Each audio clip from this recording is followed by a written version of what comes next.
Hollow Week on Mike and Tricia Mornings. Ramiro Galvan, Paranormal Research Investigations. Our guest, his top 3 New Mexico hauntings. Let's review. Number 3 was the old Doña Ana County Jail, home to Bubba.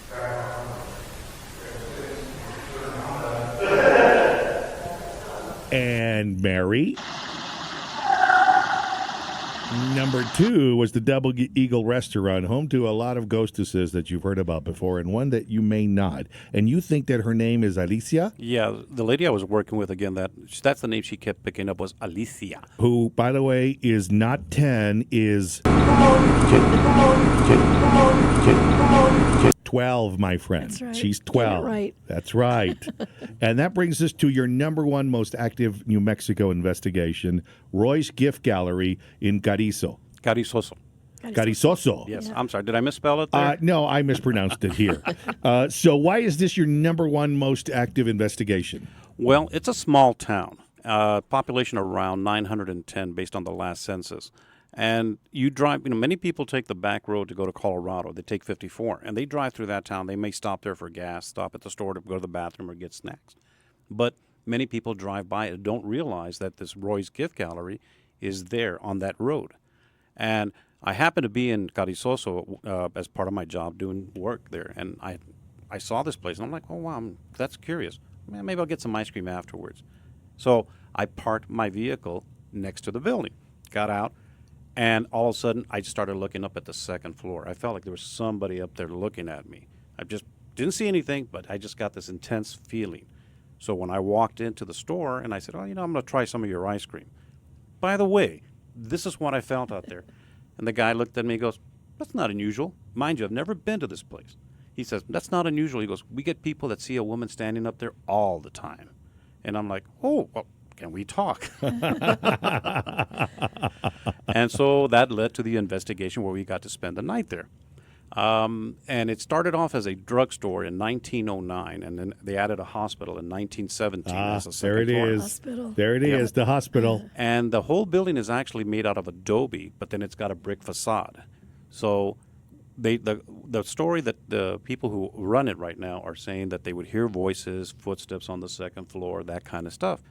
So I went up there and I did a daylight walkthrough, and nobody has lived up there for years. They've turned off the electricity up there as well. There's no electricity at all because they have all the old aluminum wiring, which is unsafe. So there's nobody up there.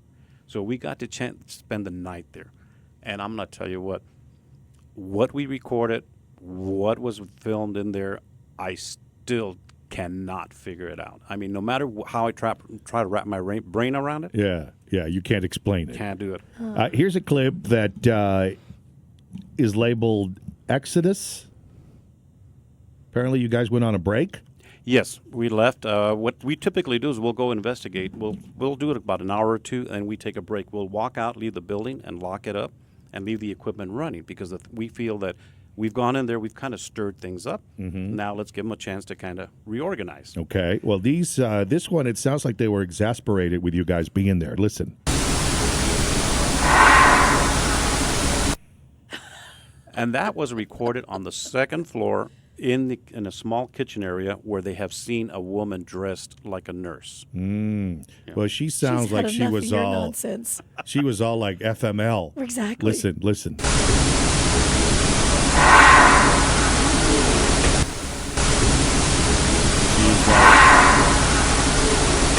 Oh my God. Now they had patient rooms up there also, because they also used to do.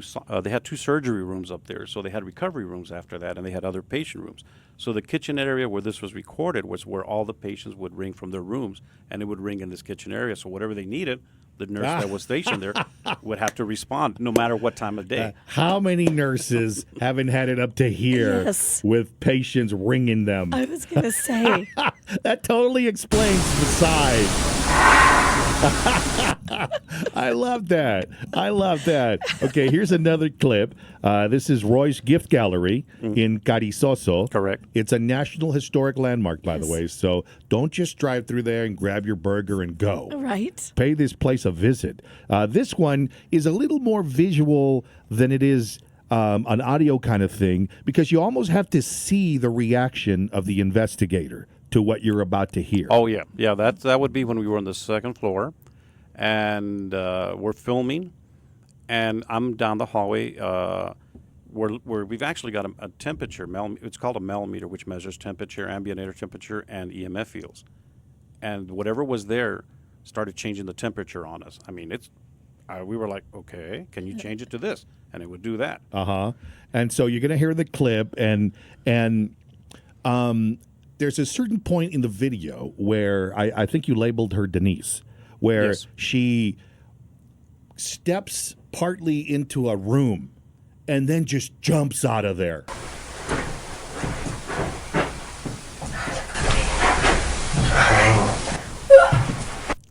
Did you hear that last part Yes. where he goes, oh, Yes. that's her. She steps back into the room, kind of, because it's almost like she's in the way of the other person.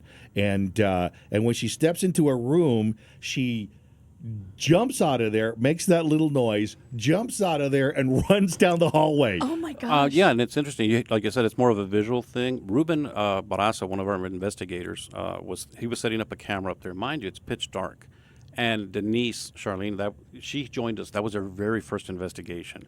And so they're setting up this camera, and she's, like you said, she steps back into this room, and all of a sudden she jumps, and then she runs down the hall. Yeah, she's like, yeah, she does. Here it is again. It's labeled enhanced and looped.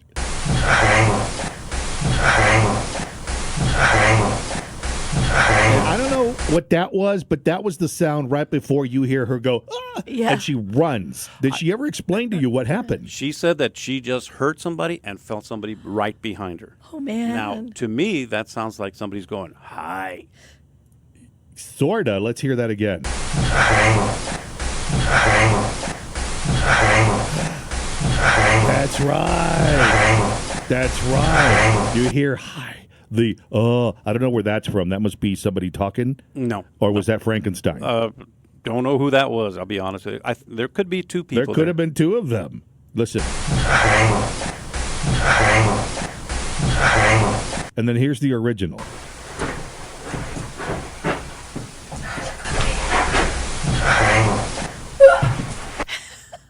Whoa. And that was the room right next to where the nurse was at, where the nurse Sorry, has been but seen. it sounds to me like he's saying hang. And that could be. Hang? Yeah. Like, why would you be it saying sounds hang? menacing. Ah. It sounds I get nothing but menace from Okay. that voice.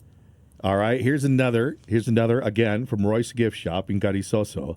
Upstairs kitchen recorded on Sony camera. Correct. We had a camera there. We were recording. And again, we can't explain that.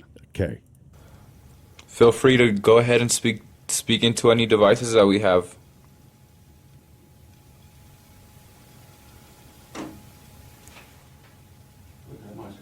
It was a window. Was that the window? No, because when we were standing there, that's Aaron recording there. He's standing down at the end of the hall, and so when he heard that noise, the first thing we're thinking, okay, natural explanation. Let's see what we can do. So to him, there was a broken window to it. So he says, well, it's probably that, But afterwards, when we went to review, we found something different.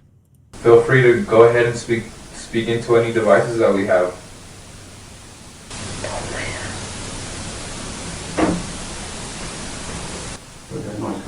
What was that? It was a window. Oh man. What did it say?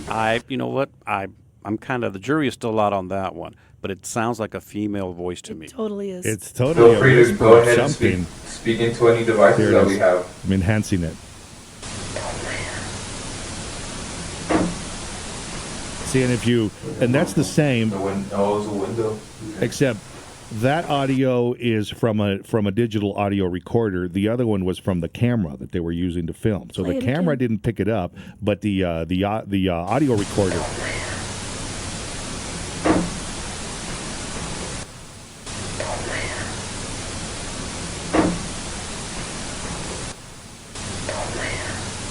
Don't play here. Don't play here. Don't play here. She's telling you to get the hell out. She's saying don't play here. It kind of does sound like "Don't Play Here." Yeah, Kinda, now that you sorta. mention it, yeah. Oh, And the trip. thing is that sound, that bang sound or tap sound, like somebody knocked on wood, happened right after that EVP. It sounds like she's going, "Don't play here," and then she I'm Don't serious. play here. Yeah. Well, you know what? If she's the nurse that controls that whole area, Yeah. Don't play here. Yeah. See, this one's labeled footsteps. 1 or 2.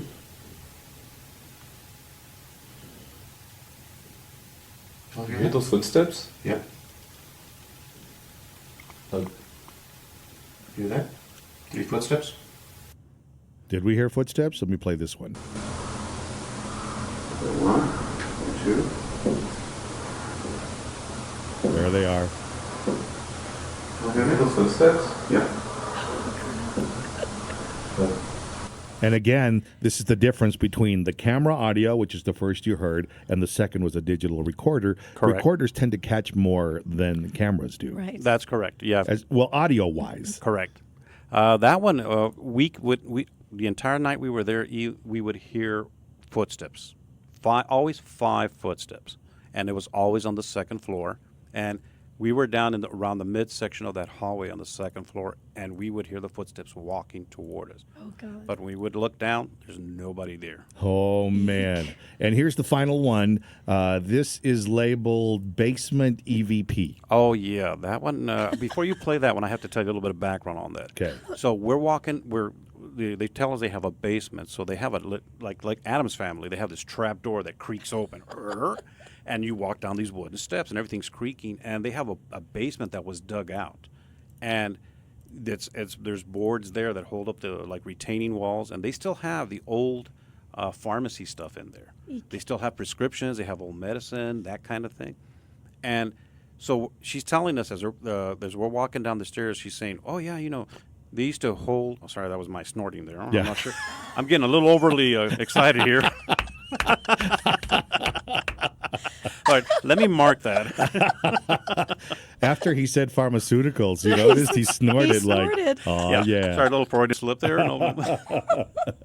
So, so as we're walking down the stairs, the wife is telling us, she goes, this used to be a morgue. And I'm like, get out. Oh, She crap. says, yeah. She goes, what happened is that sometimes they used to have a morgue next door, but it was only big enough to hold 2 bodies at a time. Now, mind you, when the hospital was around 1917, so we're having Spanish flu, Right. tuberculosis, people were passing away, so they needed some place to store them. So the basement was the coolest area in town. So she said, in the basement, that's where they would store the bodies. And they had a chute off to the side. She goes, and that's where they would bring the bodies in and take the bodies out. Okay, this is the basement EVP. I don't know where we would set this up, Jody. Holy Hold this. Oh, that wasn't you guys? That was not us. They're Oh, setting up the jeez. cameras, which is what they're talking about. They're setting up the cameras. I don't know where we would set this up, Jody. Stop. He's saying stop. He's saying, just stop. Just stop. Just stop. Oh, Let's God. see. Please stop. Please stop. Please stop. Oh God. Oh, I don't wow. hear that one anymore. Oh, wow. And you know what? The interesting thing is that, it's on video. Unfortunately, there was nothing on audio. We left the building around 3 o'clock in the morning, and we set up a video camera there. And around, I'd say probably about 3:45, 4 o'clock, the cameras that was down there recorded 5 mysterious lights appear on the side of the wall. Oh God. And they appeared, and they were there for a couple of minutes, and then they slowly disappeared. But the interesting thing is when they started manifesting, they appeared like footsteps. Ah. So there was 5. 5 luminous lights, Uh-huh. all matched 5 footsteps, and they appeared like somebody was walking up the wall. Oh, wow. Man, this has been fascinating.